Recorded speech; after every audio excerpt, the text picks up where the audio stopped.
Good morning అండి అందరికీను.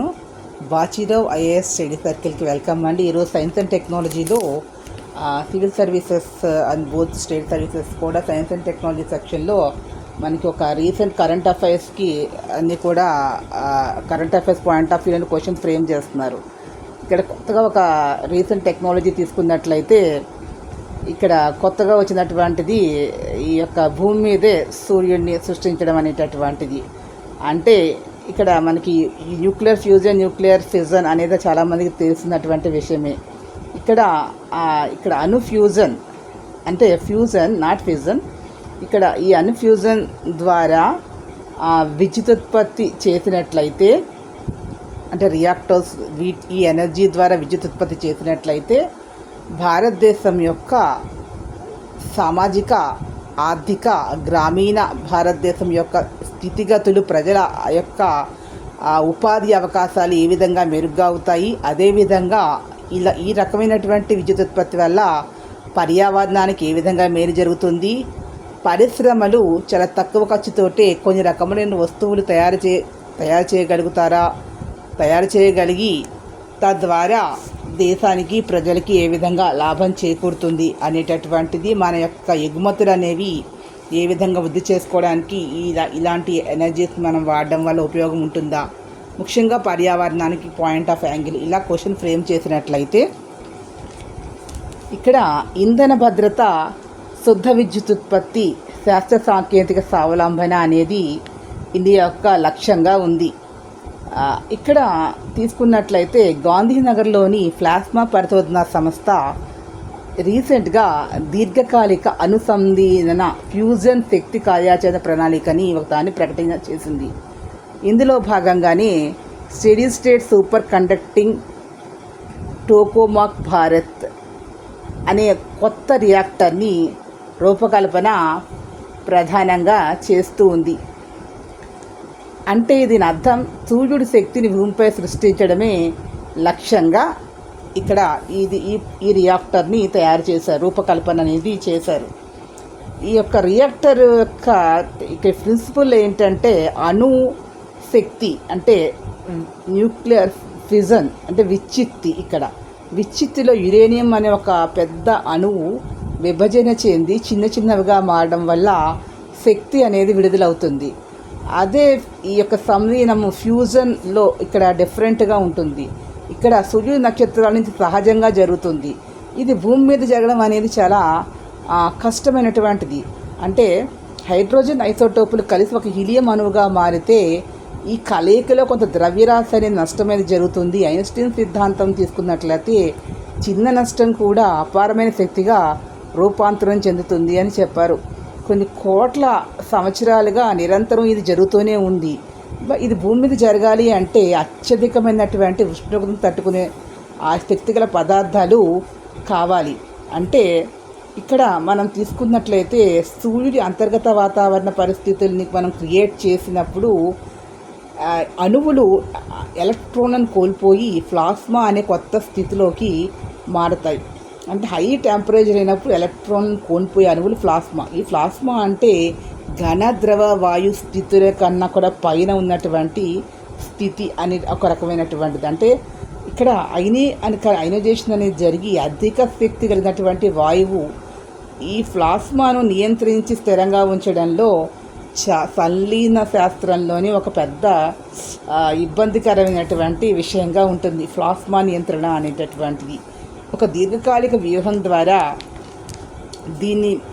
ఈ technology అంటే ఐటీఈఆర్ యొక్క లక్ష్యం ఏంటంటే ప్రపంచంలోని అతిపెద్ద ఫ్యూజన్ ప్రాజెక్ట్ అనేది ఫ్రాన్స్ అనేది మొదటిసారిగా చేపట్టింది. ఇంటర్నేషనల్ థర్మోన్యూక్లియర్ ఎక్స్పెరిమెంటల్ ప్రాజెక్ట్ అనేది ప్రపంచవ్యాప్తంగా మొదట చేపట్టింది ఫ్రాన్స్. ఇందులో భారతదేశం కూడా భాగస్వామిగా ఉంది.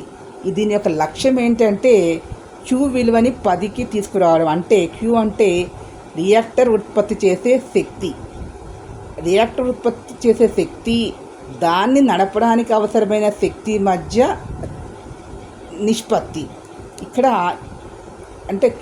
క్యూ విలువ అనేది ఎప్పుడైతే అధికంగా ఉంటుందో రియాక్టర్ వినియోగించిన దానికంటే ఎక్కువ శక్తిని మనం ఉత్పత్తి చేయడం అనేది.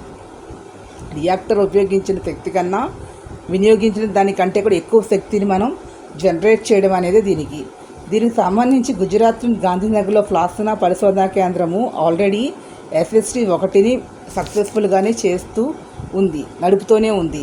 ఇక్కడ దీని ఉద్దేశం ఏమిటి అంటే విద్యుత్ ఉత్పత్తిని చేయడం అనేటటువంటిది. అంటే విద్యుత్ ఉత్పత్తి చేయడము అనే దానికి సంబంధించి ఇక్కడ హైబ్రిడ్ పద్ధతిలో మనం అంటే ఇక్కడ ఫ్యూజన్ హైబ్రిడ్ పద్ధతిలో 130 మెగావాట్ల విద్యుత్ ఉత్పత్తి చేయడం అనేదే లక్ష్యంగా ఉన్నారు. అంటే Q విలువ 5 అంటే వినియోగించిన దానికంటే 5 రెట్లు ఎక్కువ శక్తిని ఉత్పత్తి చేయగలదు. మనం ఏదైనా జనరేట్ చేయాలి కాదా అంటే మనం ఇక్కడ 2060 నాటికి Q విలువ 20 వరకు అంటే 250 మెగావాట్ల విద్యుత్ ఉత్పత్తి చేయగలుగుతుందనేది లక్ష్యంగా భావిస్తూ ఉన్నారు. దీని రూపకల్పనలో ఇక్కడ డిజిటల్ ట్విన్స్, కృత్రిమ మేధ, AI, మెషిన్ లెర్నింగ్ అనేటటువంటి వాటిని దీంట్లో ఉపయోగిస్తూ ఉన్నారు. SST భారత్ రూపకల్పనలో ఈ రియాక్టర్ రూపకల్పనలో డిజిటల్ ట్విన్స్, కృత్రిమ మేధ అండ్ మెషిన్ లెర్నింగ్. ఇక్కడ ఈ డిజిటల్ ట్విన్స్ అనేవి వాట్ ఈజ్ డిజిటల్ ట్విన్స్ అని అడిగితే ఇవి రియాక్టర్కి వర్చువల్ ప్రతిరూపం అంటే ఇక్కడ సిమ్యులేషన్స్ అన్నమాట. ఈ టూల్ డిజిటల్ ట్విన్స్ అనే టూల్ ఉపయోగించి మనం సిమ్యులేషన్ చేయగలుగుతాం. అంటే ఇప్పుడు రియాక్టర్ అనేది డైరెక్ట్గా మనం ఇవన్నీ ఇప్పుడు ఏదైతే ఇక్కడ ఇంతకుముందు చెప్పుకున్నామో అవన్నీ ఆ పరిస్థితులన్నీ కూడా భూమి మీద సృష్టించిన తర్వాత ఏమవుతుంది అనేది మనకు ముందరే మనం అవన్నీ చేసే కన్నా ముందర మనం ఒక సిమ్యులేషన్ లాగా ఈ టూల్ ఉపయోగించి ఇలాంటి మనం ఈ టెంపరేచర్ దగ్గర ఈ మెటీరియల్ పెట్టుకుందాం, ప్లాస్మా ఇట్లా తీసుకుని ఆకాశంలో ఈ సూర్యుడు నక్షత్రాలు జరిగేటటువంటి సన్న ప్రక్రియ అంతా కూడా ఈ భూమి మీద మనం ఇదంతా ఈ సిస్టమ్ అంతా ఫిజికల్గా తీసుకొచ్చే ముందర ఒక రకమైనటువంటి మనం యానిమేషన్స్ అంటే ఒక టూల్స్ ఉపయోగించి సిమ్యులేషన్స్ అంటారు.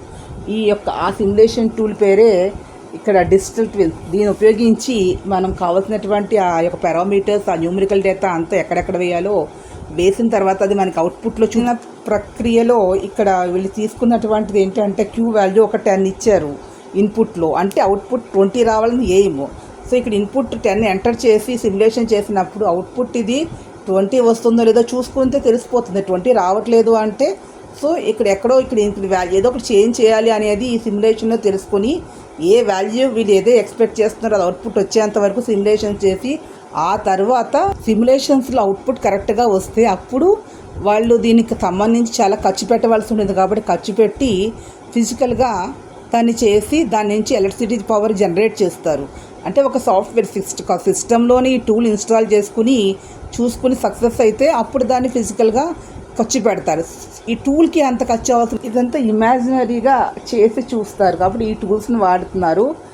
అంటే ఆధారితంగా ఇవి వాడిన తర్వాత దీనివల్ల ఖర్చు అనేది తక్కువ అవుతుంది. పర్ఫెక్ట్గా వచ్చిన తర్వాతే దాన్ని ముందరికి వెళ్ళడం వల్ల అంటే ఈ ఫైనాన్షియల్గా ధనం కూడా ఆదా అవుతుంది. ఈ ఫ్యూజన్ ద్వారా విద్యుత్ మనం జనరేట్ చేస్తే దీన్ని మనం దానికి గ్రిడ్కి అనుసంధానించవచ్చు.